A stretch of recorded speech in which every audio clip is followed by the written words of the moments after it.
Welcome to Real Estate in Real Time. I'm Woody Zimmerman here with Mark Skowowski of Remax Lakes, and welcome to the show. How are you? I'm doing good. We're flying through November. Hard to believe. Yeah, I know. Screaming through November. Yeah, we got Thanksgiving around the corner. We got Holy Christmas around the moly. corner. Holy moly.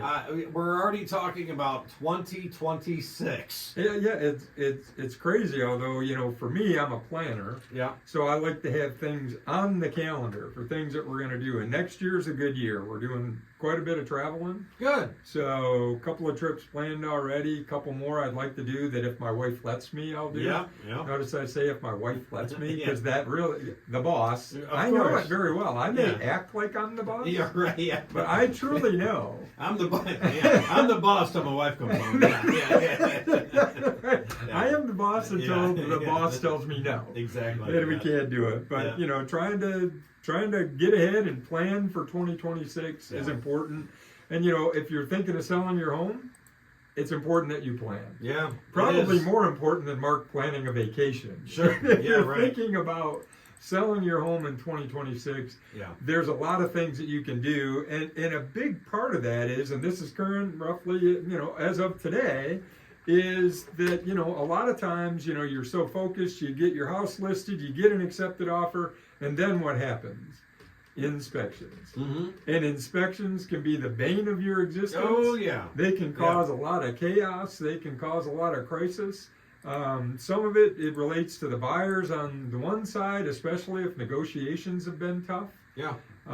They're thinking, well, okay, I'm now going to get my pound of flesh out of the seller Mhm. because they didn't come to where I wanted it to be when I wrote. Yeah. Some buyers think inspections are the second phase of negotiation. These are all discussions that I have with sellers Yeah. when we're going to sell. Right. Hey, you accept this offer, just understand there's some significant hurdles before we get your house sold, Yeah. before we get to the finish line.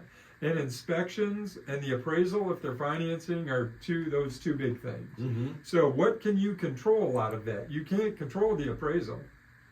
You No. can't. No. I mean, the borrower, the buyer's bank is going to order the appraisal. Again, if they're financing, they're going to order the appraisal, and that value is going to be what it's going to be, for that appraiser. So inspections, though, we went through years of I'm waiving inspections. Oh, I'm yeah. not going to do them because I'm just happy. They went away for a long time. They did because Yeah. people knew that they could upset the apple cart. So Yeah. if there were two offers that were equal in price, equal in terms, equal in everything else, and one said I want inspections and one said I do not want inspections, Which one you gonna go? which one are you going to take? The seller would take Yeah. every time. Yeah. Every time. Well, maybe 99.99999% Right.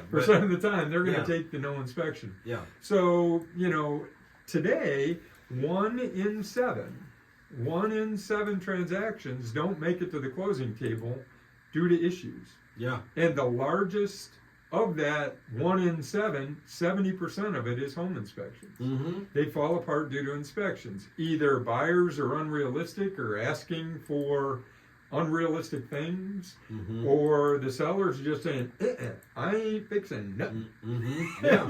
It's not good English, but Yeah. I'm not fixing a thing. Yeah. Right. You either want to buy my house the way it is now, Yeah. or you don't. That's Yeah. up to you. And in some situations, that can be the Well, case. some buyers are acting like I'm buying a new home. No, my Right. house was Right. built in 1915. It is not a new Correct. home. Correct. And You if know. I've heard it once, I've heard it 100 times. Well, that is not the code. Yeah. Well, a house that was built in 1914 yeah. was built under a different code Much than different. a house built in Yes. 2025. Right. So what our purchase agreements spell out is that it has to be safe. Yeah. That's what you're looking for. Yeah. Are defects that are unsafe. You're looking for things that are environmental issues. You're looking for structural issues. You're looking for things like that. You're not, is it operational? Mhm. We're in Indiana. You need a furnace that's operational Yeah. and safe. Yeah. You can't have gas leak, right? Right. Carbon monoxide poisoning. Right. Can't have that. But it doesn't mean that if you've got a 15-year-old furnace, and I see it all the time on the inspection report, the inspectors, all of them use software, and I'm not blaming the inspector, it's what it is. They've got a piece in their software that says, the useful life of a furnace is about 15 years. Yeah.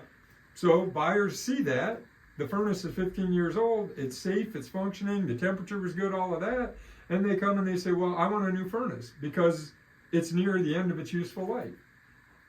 Not my problem as Yeah, a seller. right. No. It is not my problem. Is Yeah. it safe? Is it operational? Right. That's what I'm selling you. Right. Is something that's safe and operational. We get buyers that get dug in or so into that. Well, it says it's at the end of its useful life. Yeah, but is it? I can tell you from personal experience. In my house, mine lasted 20 years, Mm-hmm.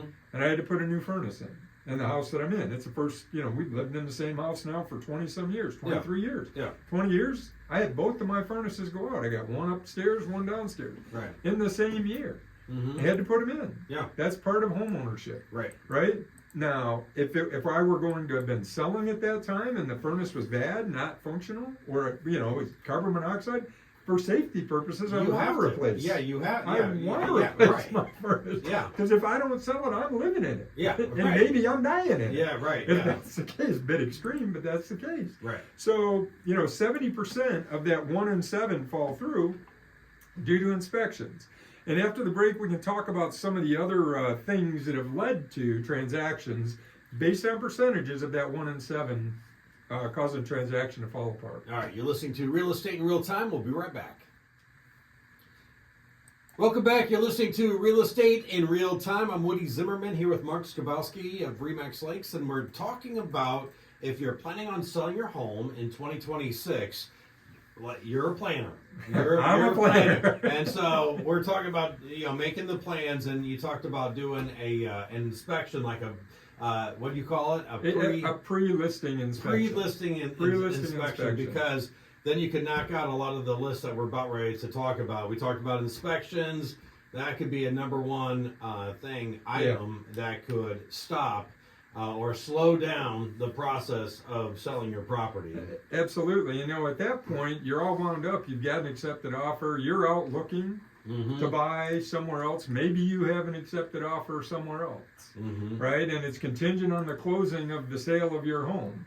Well, 1 in 7 people in the last year have been disappointed when it comes to that due to inspection or due to this multitude of reasons, not just inspection, but 70% of those are inspections. Or because of inspection. Because of inspections. And about 28% are due to the buyer's financing falling through. Yeah, that happens. And that isn't just appraisal. A lot of times, and we've all seen it on Realtor.com or Zillow, back on the market through no fault of the seller. Yeah, You've seen that note, right. right? That's code for either it fell apart in inspections, or the appraisal didn't come in, or something else. Mhm. And the something else could be something happened to the buyer's financing. Right. That's again the importance of working with a lender that you trust, that you've worked with in the past. Mm-hmm. Because I distinctly remember, it's been a long time ago, but I had a young man who was buying his first house, came in with some internet banks pre-approval. I cautioned, I don't know, I'm good with them, we're there. We get all the way up to we're ready to schedule closing, and guess what? His financing is denied because of something they should have done at the front end. Right. The kid did get his earnest money back, but think about the poor seller Mm-hmm. who's moving out of his house to give possession at closing, Right. and the buyer's financing fall through at the tail end. Yeah. It's not always the buyer's fault. It's not always the lender's fault. Sometimes buyers do stupid stuff. Mm-hmm.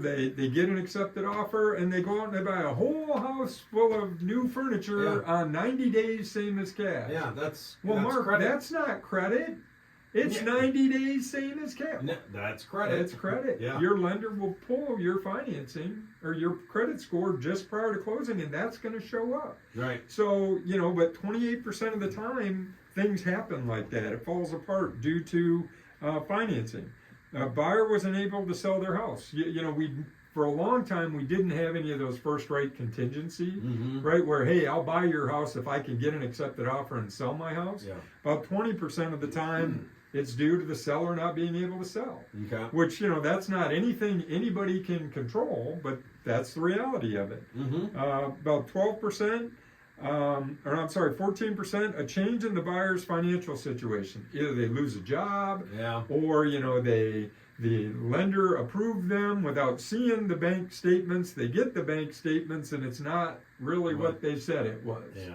So a lesson learned out of that, don't fib to your bank. Yeah. Be honest and truthful about where you're at. They're going to ask you for all these documents. They're going to ask for it. Yeah. They're going to want to see it. Yeah. And you know, it's even to validate deposits and things like that. They want to know where the money came from. Yeah. Well, it just magically $15,000 appeared in my account. Mhm. Where did that come from? I don't know. Yeah. I don't know where it came from. You know, you have to show where that came from. Yeah. You know, on the rest of these things, buyer found another house they like. That had nothing worse to me than I've got a buyer, we get an accepted offer on a house, and then the buyer says, we just get it accepted today. And that night, I get an email, hey, can we go see this house tomorrow? But wait a minute, you just got an accepted offer on the house you wanted. Yeah, but I might like this one better. My advice to buyers, quit looking. Yeah. Once you get an accepted offer, you will drive yourself nuts. Yeah. Continuing to look at homes. And even though you have friends, family, everybody and their brother telling you about these other houses, Yeah. you've made your choice. Mm-hmm. Now, if it falls apart due to inspections, maybe your financial position, I'll do everything in my power to help get you out of this contract, if that's truly what you want to do. But my experience has been they start bouncing. They're not committed to the house they're buying. You never should have. Written the offer to begin with. Right. Yeah. Never should have written the offer to begin with. Yeah. So, you know, these things we're talking about, a pre-inspection for a seller isn't going to fix a lot of that. Mhm. You can't control what the buyer's got No. going on with their financing and thing. But the largest percentage, 70%, Yeah, of 70%. the issues are related to inspections. So, and every inspector is going to look at different stuff, and things are going to break. We understand that. It may break after you get an accepted offer. If it breaks after you get an accepted offer, whose responsibility is it to fix it? Yours. You're selling the house. Mm-hmm. The purchase agreement very clearly states the home to be in the same or better condition as it was when the contract was accepted. Okay. So you get an accepted contract today, the furnace goes out tomorrow, guess what? Yeah. You're buying a furnace. Yeah. You're going to need to. I mean, because the buyer expects ones that's working. Right. That's just the way it is. Right. You know, and that's a hard pill to swallow for some sellers. Well, I'll just reduce the price. We're in Indiana, the furnace has to work. Mm-hmm. Period. The furnace has got to work. Yeah, And that's the an law. it's an extreme example. Yeah. But in order for your lender to finance for you, it has to have thermostatically controlled heat, Mm-hmm. which is a furnace. Mm-hmm. Something need to have heat. Yeah. So, you know, it's not the end of the world, and different inspectors are going to find different things for homes, you know, when they come in. But getting a pre-listing inspection is helpful for you, especially if you've been in a house for a long time. You might be willing to overlook some things that the buyer's inspector and the buyer is not going to. So Yeah. to get it to the table, get it checked out in advance, and get it fixed. All about the planning. About the plan. All right, very good. Well, if you'd like to continue this conversation with Mark, make sure you reach out your contact info. Sure, the website, skabowskiteam.com. Phone numbers, 574-527-0660. Can always call or email me, mark@skabowskiteam.com. All right, look for our mugs on TV as well on YouTube. You've been listening to Real Estate in Real Time. Have yourself a wonderful weekend.